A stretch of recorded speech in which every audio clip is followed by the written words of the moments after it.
You have worked very closely with the National Assembly over the years, and as we look at this new assembly, the 8th National Assembly, considering past houses of assembly, how would you assess this particular one? They're getting to 100 days in office now. Would you say they're performing well, they're not performing well, comparing them to past? Usually when there's a transition from one parliament to the other, you have a period that very little gets done. And I don't think that this particular 8th National Assembly, or even indeed in the states, have performed any different from the 7th Assembly or the 6th Assembly. Usually they get inaugurated in June. They operate for the first 4 or 5 weeks, trying to understand what they should do, take a break, and in that break they constitute a committee and then come back in September for the beginning of proper legislative activity.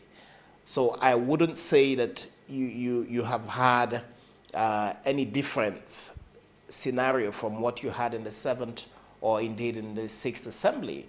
What is of course been of concern to Nigerians is the squabbles for leadership and positions in principal officer positions that have extended quite very much more than the previous sessions of the National Assembly. I think that's a concern, which means that they are actually delaying reconvening till the end of September, when they should indeed be back in session, say mid-September. That's what the variance is.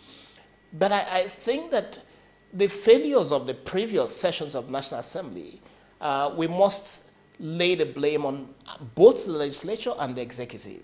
Where you leave a legislature without a legislative agenda that is driven by the executive, you do have a problem.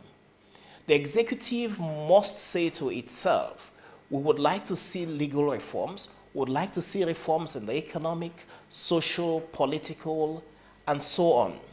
How business is done, is the business environment right? What kind of laws exist? What kind of laws can we amend? How do you deal with the issues of anti-corruption? Are the laws in place? Are the mechanisms in place? What should we do to tinker it? When President Obama was elected in the United States, one of his key issues was healthcare reform. He threw that in. With the 7th Assembly and under the former regime of President Jonathan, there was not one single issue that that administration pursued as its legislative agenda. Indeed, the only item that came up strongly mid-term was the petroleum industry bill. And even that couldn't be achieved. So when you leave a legislature without an executive-driven agenda, that legislature is going to fumble and perhaps, of course, devise its own legislative agenda, which, if it doesn't find support from the executive, doesn't go too far. So I think that the bigger challenge with the Nigerian legislature is that you have an executive that has no legislative agenda. And if you're going to have a productive National Assembly, or indeed at the states, you must have the executive say, this is what we want to achieve. This is what we want to use the National Assembly to achieve, to improve the country. That's what has been absent in Nigeria. I do know that you you took part in the last effort to amend the Constitution, and you played a large role in that. Now, where and what has happened to that Constitution appears to be shrouded in mystery. Some people say it's been returned by the former president. Some lawmakers said no, they are going to they resubmitted it to the presidency, and we're hoping Buhari will sign it. And so you worked on that document. Can you give us an update on what the status is, and going forward, what should Nigerians expect?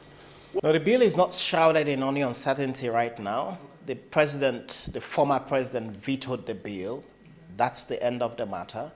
What is sad is the amount of resources that was expended in passing those amendments. And those amendments contain very groundbreaking amendments.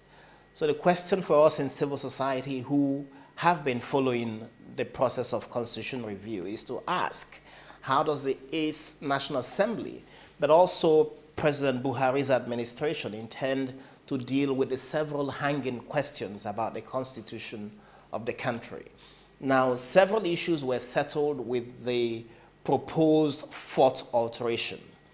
If those issues are settled, my sense is that the 8th National Assembly would take these issues and short circuit and get this passed in as quick a time as possible. The last amendments took a stretch of 4 years.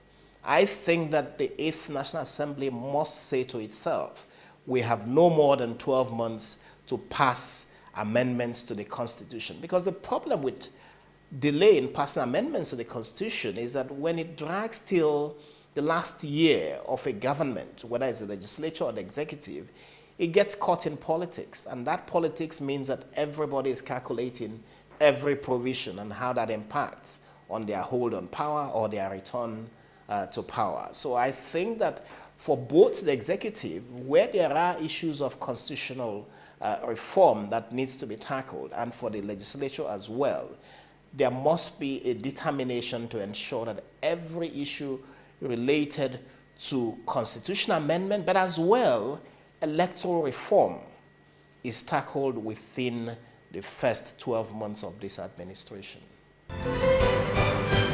Well, I would like to get your position on these issues. You can write to us through any of the addresses on the screen. We'll be sure to share your views here on your favorite station on this program. But that will be when we get together again next week on this same program, The Gavel. Thanks for staying with us. Till next time, I'm Lanre Lasisi.